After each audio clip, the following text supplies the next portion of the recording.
Hi, welcome to the small shed. This week I'm back at Menning Sheds at last, getting on with the Land Rover. See you in a minute.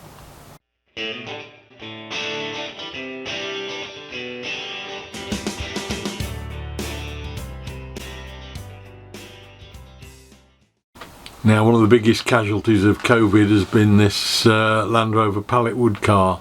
It was last dealt with, I think, sometime around Christmas. And then I got sucked into doing bits and pieces with the Christmas work, reindeers and things.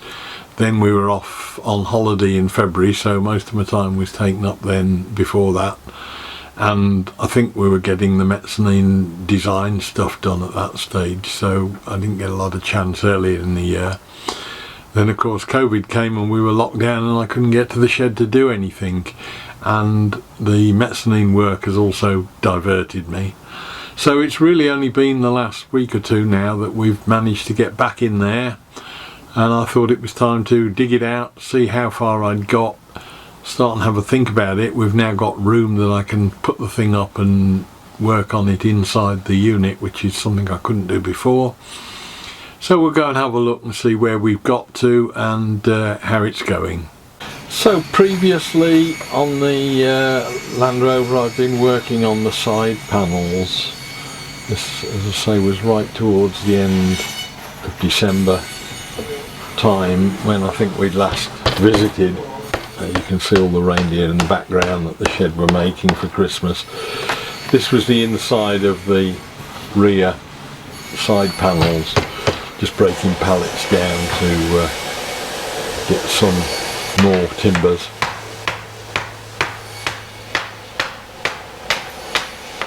And then we've got a great big piece of, I don't know what it was, I think it was a ceiling, a joist off of a housing development somebody had dropped into us.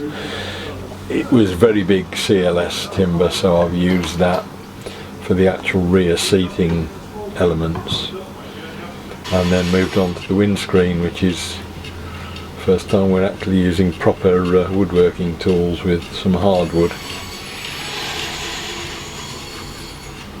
Just putting some blocks in to fill it. Some offcuts of hardwood I was using. And then this is it now, we're back right up to date. This was the first chance I'd had to get down to the shed. I think it was just a week and a half ago. So main job was to just get everything out, get it into the car park. It was a nice day, got the door open and get all the parts collected, see exactly where I was with it and start and put it together to see how it would fit on a permanent basis.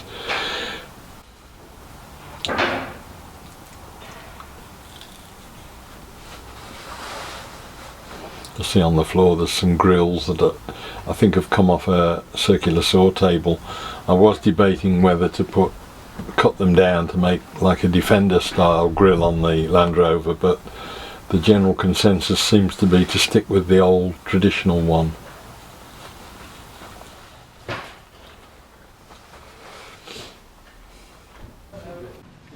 It is obviously making a difference. Being my first day back supervising, it was good to see some of the shedders starting to come and at least have a look and see what was going on, to get a rough idea of whether they wanted to come back and partake. It's been a slow process for some, because some of them have got medical conditions that quite rightly make them pretty cautious about going out and about for something like this, but we are starting to get a decent take up of the allocated 6 slots a day that we've got 4 days a week.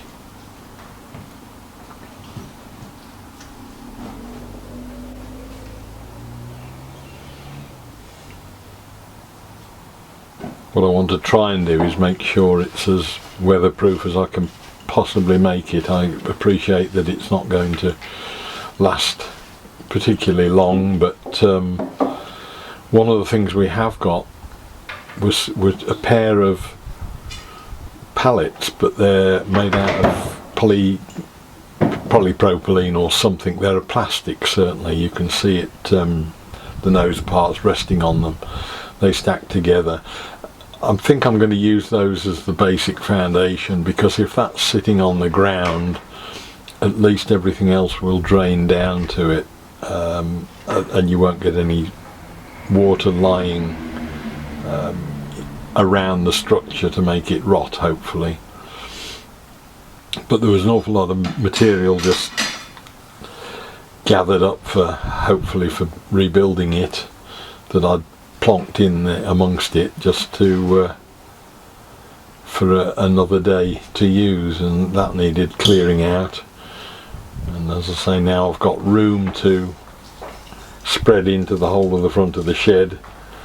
With this I could clear up properly and get the full 2.4 meters down on the ground and start and get final levelling done, because there's a bit of sketchiness here and there with things needing a 10mm packer here and there, because it's been made out of pallet wood and because it's been made in pieces without having it all together at any one time.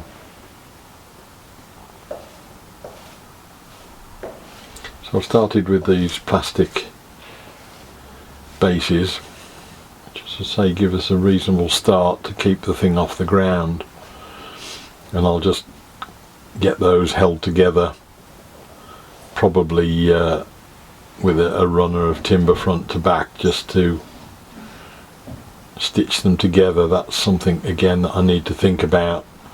I may even just bolt them through those back 3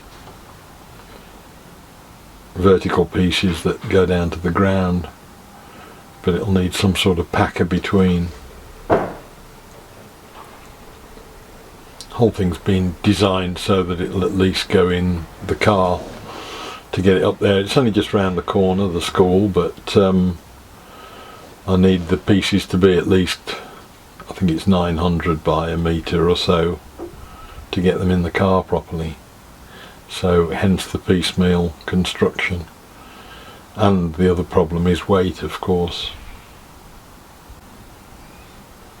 The other thing I had to sort out was the height of the body, depending with the wheels that we'd got, as to get me clearance for the wheel arches, and that was the what brought about the requirement for a runner front to back. I think I needed another 3 or 4 inches of height to get the wheels to clear under the wheel arches.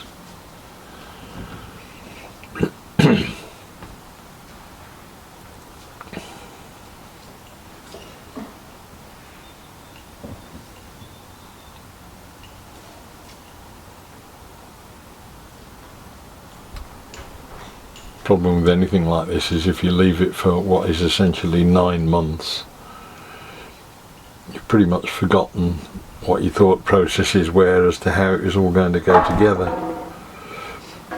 and not having had a chance to really assemble it properly on the flat anyway. It had been up in the car park, sort of held together with clamps, but not to any great extent.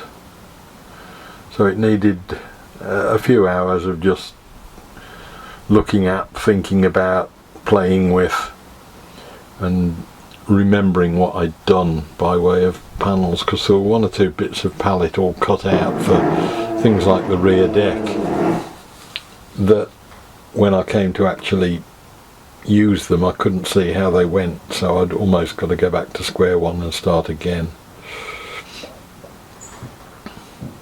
But it's a pleasant enough way to spend a day, particularly when it's sunny outside.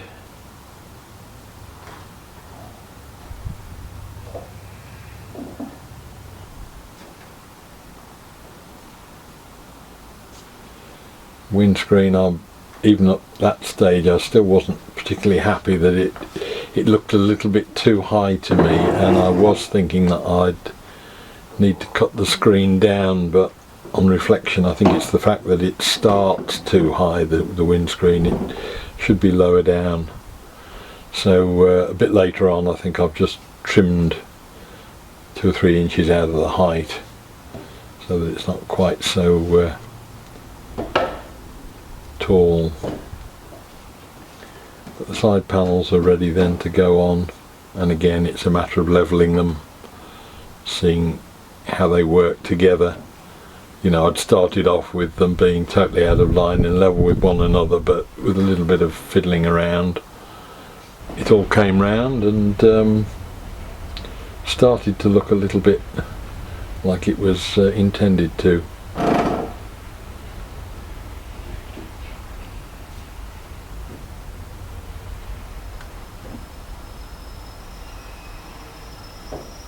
I think the whole thing will be either bolted or with stainless steel bolts and nuts and bolts that I've got left over from the shed build, or machine screws, big coach bolt type things. At the moment I'm favouring the stainless steel route because it does at least mean that it can be taken to bits and reassembled relatively easily if it needs to be moved or repaired or taken away at the end of the day when it's ceased to have any use.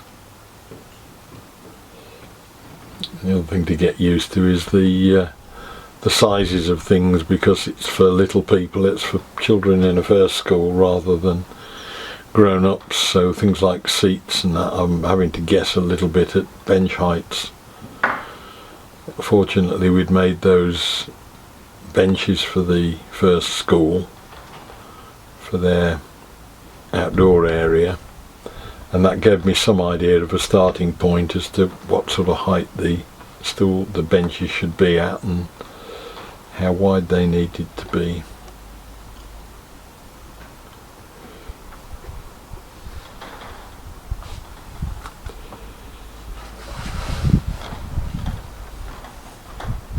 Starting to take shape now. There's, as I say, the windscreen is a little bit too high. That needs dropping probably a couple of inches or so at least, but I'll do that later on.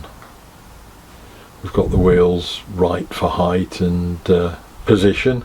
They'll need wire brushing down. They're pretty poorly staked, but they're not doing anything. They're purely cosmetic, so that's those ready to go.